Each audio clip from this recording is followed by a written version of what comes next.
জমায়েত জমায়েতকে আমরা তো মানে এই রুলসটা ছিল বা রুলসটা যদি থাকে জানি না সেটা সঠিকভাবে আমি যা বলছে সরকার, কিন্তু রুলসটা থাকার পরেও সেটা তো মানে স্ট্রিক্টলি এতদিন মানা হয়নি। তো আমরা তো আমাদের মানে বাচ্চাদেরকে দিয়েছি স্কুল টিচারদেরকে পড়াতে, তো ওরা তো পড়ছে। এখন মাঝপথে হঠাৎ করে সরকার যেভাবে বলছে যে কঠোরভাবে পড়ানো যাবে না, তাহলে আমরা এখন মাঝপথে কাকে দেবো? আমাদের বাচ্চারা কেউ 9-এ পড়ছে, কেউ 10-এ পড়ছে, কেউ 11-এ, কেউ 12-এ, যাদের এসব বাচ্চাদেরকে আমাদেরকে এখন নতুন করে টিচার দেওয়া সম্ভব?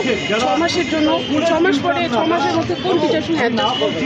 এতদিন ধরে ওরা পড়ছে একভাবে, এটা তো ছোটবেলা থেকে মানে কোথাও কি ভোগান্তির শিকার হচ্ছে? হ্যাঁ অবশ্যই ভোগান্তি, মানে বাচ্চারা পড়ছেই না, বলছে আমরা এই টিচারের কাছে দীর্ঘদিন ধরে পড়ে আসছি, হঠাৎ করে এখন কীভাবে আমরা কোথায় পড়বো?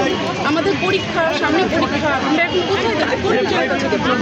অন্তত আমাদের জন্য একটু তো মানে মাঝপথে এভাবে দেওয়াটা ঠিক নয়। অন্তত সেশনটা শেষ হওয়ার পরে সরকার বলুক যে আমাদের এই রুলস আছে বা এই রুলস আছে, রুলসটা আমরা মানবো, আমরা রুলস মানবো, সরকার রুলস মানতে আমরা বাধ্য, আমাদেরকে মানতেই হবে। কিন্তু সেটা মাঝপথে কেন?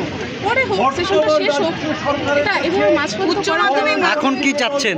মাধ্যমিক উচ্চ মাধ্যমিক চাচ্ছি যে আমাদের যে এইবার যে মাধ্যমিকের সামনের যে সেশন, বা আমাদের বাচ্চা যখন 9-এ পড়ছে, তো 9-10 একসঙ্গে মাধ্যমিক আর 11-12 একসঙ্গে হায়ার সেকেন্ডারি। অন্তত আমাদের মাধ্যমিক অবধি আমাদের বাচ্চাদের এবং হায়ার সেকেন্ডারি যারা পড়ছে 11-12-এ তাদের অন্তত যেন পড়ানোর সুযোগ এই টিচারদেরকেই দিয়ে দেওয়া হয়। তারপরে সরকার যদি বলে যে না আর পড়ানো যাবে না, তাহলে দেওয়া হবে না। আমরাও চিন্তা করবো, সেটা টিচাররাও ভাববে পরবর্তীতে। আপনার নাম? আমার নাম মিঠু অবশ্য। আমি একটা